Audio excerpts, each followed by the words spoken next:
Budget അവതരണത്തിൽ റെക്കോർഡുകൾ തകർക്കുകയാണ് ധനമന്ത്രി നിർമ്മല സീതാരാമൻ. തുടർച്ചയായി ഏറ്റവും അധികം ബജറ്റ് അവതരിപ്പിച്ച ധനമന്ത്രി എന്ന നേട്ടം നിർമ്മല നേടിക്കഴിഞ്ഞു. ഇന്ന് ബജറ്റ് അവതരിപ്പിച്ചതോടെ ധനമന്ത്രി നിർമ്മല സീതാരാമന് മറ്റൊരു നാഴികക്കല്ലുകൂടി. ഒരേ പ്രധാനമന്ത്രിക്ക് കീഴിൽ തുടർച്ചയായി 8 തവണ ബജറ്റ് അവതരിപ്പിച്ച ആദ്യ ധനമന്ത്രിയായി നിർമ്മല സീതാരാമൻ മാറി. മൂന്നാം മോദി സർക്കാരിന്റെ രണ്ടാം പൊതുബജറ്റാണ് ധനമന്ത്രി നിർമ്മല സീതാരാമൻ ഇന്ന് അവതരിപ്പിച്ചത്. ഇതോടെ തുടർച്ചയായി 8 തവണ ബജറ്റ് അവതരിപ്പിക്കുന്ന ആദ്യ ധനമന്ത്രിയായി നിർമ്മല. 2 ഇടക്കാല ബജറ്റുകൾ ഉൾപ്പെടെയാണിത്. ഒരേ പ്രധാനമന്ത്രിക്ക് കീഴിൽ 8 തവണ ബജറ്റ് അവതരിപ്പിച്ചുവെന്ന അപൂർവതയുമുണ്ട്.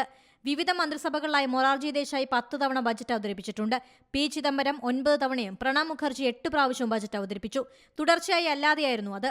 സ്വതന്ത്ര ചുമതലയോടെ പ്രതിരോധ മന്ത്രിയായ ആദ്യത്തെ വനിതയാണ് നിർമ്മല സീതാരാമൻ. പാർലമെന്റ് ചരിത്രത്തിലെ ഏറ്റവും ദൈർഘ്യമേറിയ ബജറ്റ് അവതരണം എന്ന റെക്കോർഡും നിർമ്മലയുടെ പേരിലാണ്. 2020-ൽ 2 മണിക്കൂർ 42 മിനിറ്റായിരുന്നു ബജറ്റ് അവതരണത്തിലെ പരമ്പരാഗത രീതികളിൽ മാറ്റം വരുത്തിയതും നിർമ്മല സീതാരാമനാണ്.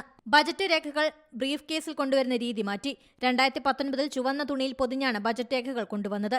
2021-ൽ ടാബ്ലറ്റിൽ നോക്കി വായിച്ച് പേപ്പർ രഹിത ബജറ്റും അവതരിപ്പിച്ചു.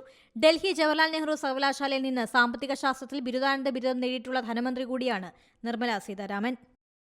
ഏറ്റവും പുതിയ വാർത്തകളും വിശേഷങ്ങളും വിരൽത്തുമ്പിലറിയാൻ സീ മലയാളം ന്യൂസ് എല്ലാ ഡിജിറ്റൽ പ്ലാറ്റ്ഫോമുകളിലും ലഭ്യം.